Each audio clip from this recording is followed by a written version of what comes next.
acho que de maneira mais inusitada, né? Eu tava com 14 anos, eu gostava muito de tocar instrumento. Eu toco até hoje, né? E eu tava aprendendo ali, meu pai comprou um cavaquinho primeiro, porque meu pai, antes de se converter, ele era sambista, né? Ele tocava timba, percussão e tal. E ele me levava muito a roda de samba. Aí eu aprendi isso. Eu falei, não, eu quero tocar. Eu comecei a tocar cavaquinho, depois violão. E aí eu comecei a trabalhar com 14, 15 anos, eu era menor aprendiz, né? Eu tinha que fazer um curso, né, no Senac e tal.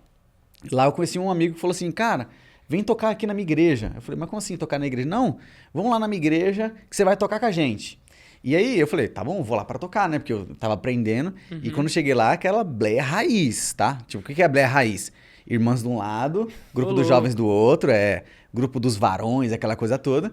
E aí ele me colocou pra sentar no meio dos jovens. Assim, né? Ele me botou no meio dos jovens assim e eu sentei, né? Primeira vez que eu pisei numa igreja.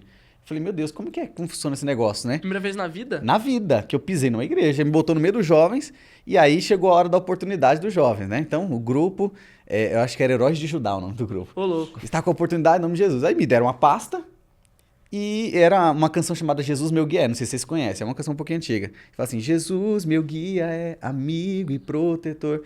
Cara... Não manjo, não conheço. Depois ouçam. É uma música meio de coral, assim. Quando começou a tocar essa música, e eu não conhecia, naquela canção, quando eu percebi, eu já tava chorando. Ali o Senhor me encontrou mesmo. Eu tava chorando. E era um choro hoje, eu entendo que era um choro de arrependimento mesmo. Eu comecei a me ver como uma pessoa ruim, que precisava daquele Deus. E ali eu fui encontrado por Jesus, com 14, 15 anos. E foi muito radical. Caramba. Tanto é que, assim, eu não fui pra frente aceitar Jesus.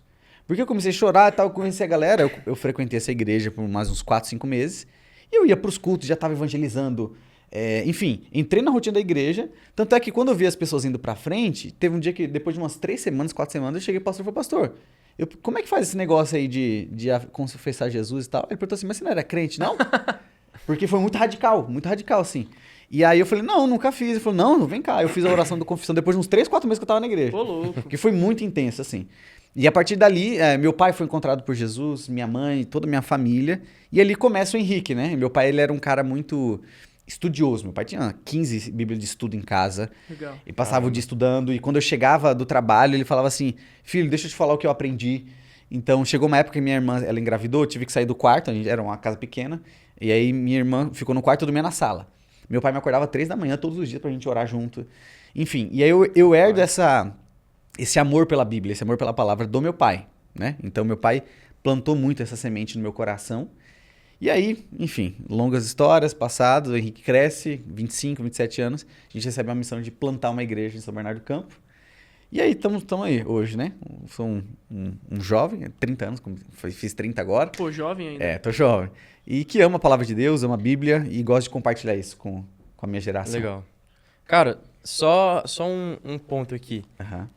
Vamos voltar um pouco nessa história. Tá. Você disse que, né, no backstage aqui, você estava falando e tal, que na verdade a sua conversão veio também um pouco parte do seu pai, porque ele se converteu primeiro na família. Conta um pouco pra gente como é que foi, tipo, essa parada. Você contou meio superficial, eu quero saber os detalhes, cara. Beleza. É que eu tentei ser bem rapidão. Mas, nesse processo, eu cresci num contexto de violência doméstica. Então, meu pai, ele era alcoólatra. Mas quando eu falo alcoólatra, assim, de verdade Raiz. mesmo. De verdade. O bar, bebe, chega em casa, bate da mulher. Isso é alcoólatra, Alcoólatra raiz. Exatamente. Eu tenho imagens aqui na minha cabeça. Eu morei numa comunidade em Diadema, que faz parte do ABC aqui, pode ser uma favela, né? Rua de barro, casa de madeira, esse foi o meu contexto. De momentos do meu pai arrastar minha mãe pelo cabelo no meio da rua e espancar ela no meio da rua. Então, a minha família na favela era conhecida pela família em que o pai espancava a esposa. E detalhe, meu pai era autônomo, então ele não tinha um trabalho. Ele era mecânico, estava fazendo uns bicos. Minha mãe trabalhando como faxineira para sustentar um marido que batia nela e 3 filhos, né? Então, eu sou o mais novo, tenho uma irmã do meio e o meu irmão mais velho. E aí, esse relacionamento da meu pai e da minha mãe durou, assim, uns 10, 12 anos nesse contexto. Chegou um momento que minha mãe falou assim, vou separar. Minha mãe deu entrada nos papéis e na semana que estava marcado para o meu pai assinar lá para separação, a gente não sabia o que seria da vida, né?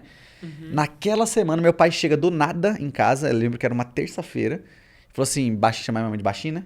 Falou, Baixinha, conheci Jesus.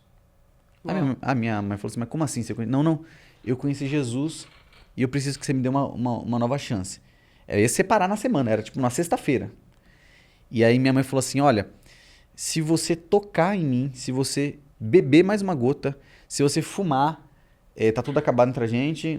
Cara, naquela semana ali, meu pai foi liberto da bebida, liberto Uau. do Ó, cigarro. glória a Deus. Caramba. Ele não mais batia na minha mãe. E do meu pai, aí acontece esse meu processo. Eu tô ali, me converto, minha mãe se converte, meu irmão se converte, minha irmã se converte. E aí a nossa família, ela vem pro Senhor, né?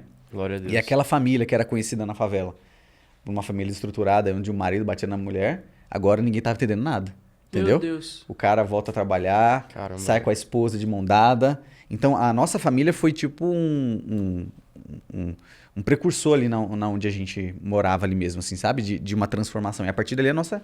Aí, hoje, a minha esposa, né? O meu sogro, que é o pai da minha esposa, ele planta uma igreja na favela onde eu cresci. E aí, Caramba. ali, a minha família é salva, né? Por essa igreja. Eu tava numa outra igreja que é mais longe, volto, e eu conheço minha esposa lá. Então, Uau. Caraca. enfim, aí nós crescemos ali no Senhor. Quando Mais seu ou pai menos. se converte, você tinha quantos anos? 14 anos. 14? 2010 ali, mais ou menos. 14. Isso, 14 para 15, no E- máximo.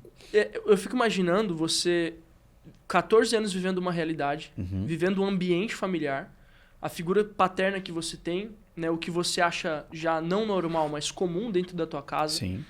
E na semana de um divórcio, eu fico imaginando como que foi pra você ver o seu pai fazendo uma promessa. Porque eu sei que quando a pessoa ela tá num vício, ela faz muitas promessas, Sim. né? Ela fala, eu vou parar, eu vou parar, eu vou parar. Aquela não foi a primeira vez que a gente ouviu meu pai falando daquilo. Então, e como que foi pra vocês de olhar pra isso e acreditar? Porque eu acredito que o que fez você se converter, talvez, seja você falar, meu Deus, ele cumpriu com a palavra dele. Os né? frutos, né? O fruto. Então, assim, até ali eu nunca tive uma relação boa de pai para filho. E foi uma coisa que o Senhor precisou trabalhar no meu coração. Inclusive, se eu posso contar a parte 2? Opa, Pode, por favor. Depois de 5 anos, meu pai morre. meu Deus. Faltando 15 dias para eu me casar. Meu Deus. Entende? Então, assim, eu tive uma relação com meu pai, de pai e filho, por 5 anos mesmo. Que foi ali dos 15 aos 20, que foi quando eu me casei. Nossa, mano. E na semana do meu casamento, faltavam 15 dias, meu pai me ensinou a olhar a água e óleo do carro. Eu tava ensinando, né, o filho? Ó, filho, ó, quando você tiver o seu carro, eu não tinha, falou, você precisa olhar isso e tal. Eu pintei a parede da minha primeira casa com meu pai. Ele me ensinou a trocar uma resistência de chuveiro, instalar um chuveiro. E ali era um momento que eu tava me sentindo assim, poxa, agora eu tenho realmente um pai. E com 15 dias, meu pai é recolhido pelo Senhor. Um ataque cardíaco, 8 horas da manhã, sendo que ele tinha feito um exame do coração há um mês atrás. E o médico falou assim, ó, Tá seu tudo coração bem. é igual Meu a Deus. uma de uma criança. Caramba. E ali foi um outro processo do Senhor, né? Mas ali, respondendo a sua pergunta, o que eu senti de Deus, né? Eu vi ele de fato que era um pai, né? Nesses 5 anos. Por mais que eu tinha tido uma relação de 14 anos Sim. com um pai que era presente, mas ausente, né? Era vivo, mas eu era órfão de um pai vivo. Sim. Eu realmente experimentei um pouco do amor do meu pai. E aquilo foi primordial para redefinir a minha percepção de Deus como um pai também. Porque eu lembro quando meu pai falece, a pergunta que veio no meu coração é: por que agora? Né? Uhum. Pai, Deus, por que o Senhor tirou meu pai agora? Eu vou me casar. Poxa, quando eu comprei meu primeiro carro, a primeira pessoa que eu queria contar era meu pai, pô. Sim. Consegui o meu primeiro carro, né? Então, eu lembro que ali no velório, eu carregando o caixão do meu pai. Carregando o caixão do meu pai, eu falei, Deus, por quê? Por quê? E o Senhor trouxe no meu coração, não foi por quê, mas para quê? Se não fosse pelo seu pai, vocês não estariam na minha presença hoje. Então, eu entendi que ali Deus tinha um plano específico para o meu pai, que era trazer a nossa família para os caminhos do Senhor. Deus usou meu pai, a pessoa que ninguém esperava. Sim. Ninguém. Se você olhasse para minha família, a última pessoa que você esperaria. O improvável. Exatamente. E a partir dele, a nossa família vem para o Senhor, né? E hoje nós colhemos frutos daquilo que foi gerado no coração do meu pai. Glória a Deus. Glória a Deus. Você vê a importância de uma figura paterna, né, cara? Sim. Tanto para decidir um ambiente ruim, quanto restaurar um ambiente novo, né?